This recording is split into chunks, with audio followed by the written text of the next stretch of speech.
জাসপ্রীত বুমরার প্রথম ৩ ওভার একাই মেডেন দিয়েছেন জাকির হাসান। উদ্দেশ্য কি ছিল সেটা আর আলাদা করে বলার অপেক্ষা রাখে না। কোনো ধরনের রিস্ক না নিয়ে সাবধানে এগিয়ে যাওয়া আর নির্বিঘ্নে প্রথম আধা ঘন্টা কাটিয়েও দিয়েছেন 2 টাইগার ওপেনার। তবে নিজেকে বেশিক্ষণ সাবধানী করে রাখতে পারেননি জাকির হাসান। বোলার পরিবর্তন হতেই খেই হারিয়েছেন।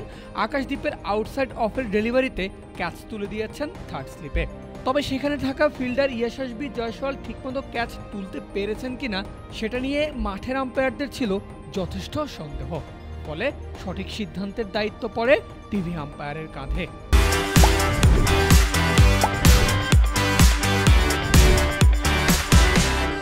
খুব বেশি অ্যাঙ্গেল না পাওয়া টিভি আম্পায়ার অবশেষে জানিয়ে দিয়েছেন আউটের সিদ্ধান্ত। সঙ্গে সঙ্গেই একটা রেকর্ড গড়লেন সাজঘরের পথে থাকা জাকির হাসান। 24 বল খেলে 0 রানে ফিরেছেন এই ওপেনার, যা কিনা বাংলাদেশি ওপেনারদের মধ্যে সবচেয়ে বেশি বল খেলেও খালি হাতে ফেরার রেকর্ড। আর সব মিলিয়ে টাইগার ব্যাটসম্যানদের মধ্যে জাকিরের চেয়ে বেশি বল খেলে 0 হাতে ফেরার ঘটনা ঘটেছে আর মাত্র 3টা।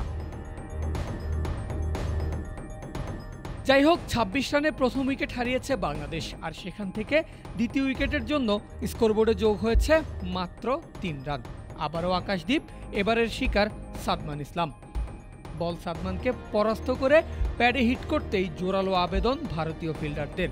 তবে আম্পায়ার দেননি সাড়া। যদিও আকাশ এতটাই কনফিডেন্ট ছিলেন, নিজেই তৎক্ষণাৎ ইশারায় জানিয়ে দিয়েছেন রিভিউ নিচ্ছে ভারত। এবং শেষ পর্যন্ত টিভি রিপ্লেতে দেখা যায় বল হিট করত সাদমানের লেগ স্টাম্পে।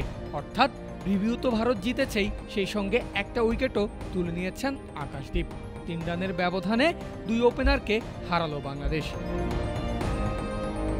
এর আগে ভেজা মাঠের কারণে দেরিতে শুরু হওয়া ম্যাচে টসে জিতে বোলিংয়ের সিদ্ধান্ত নেয় ভারত, যা কিনা গত 60 বছরের ইতিহাসে কানপুরের এই মাঠের প্রথম ঘটনা।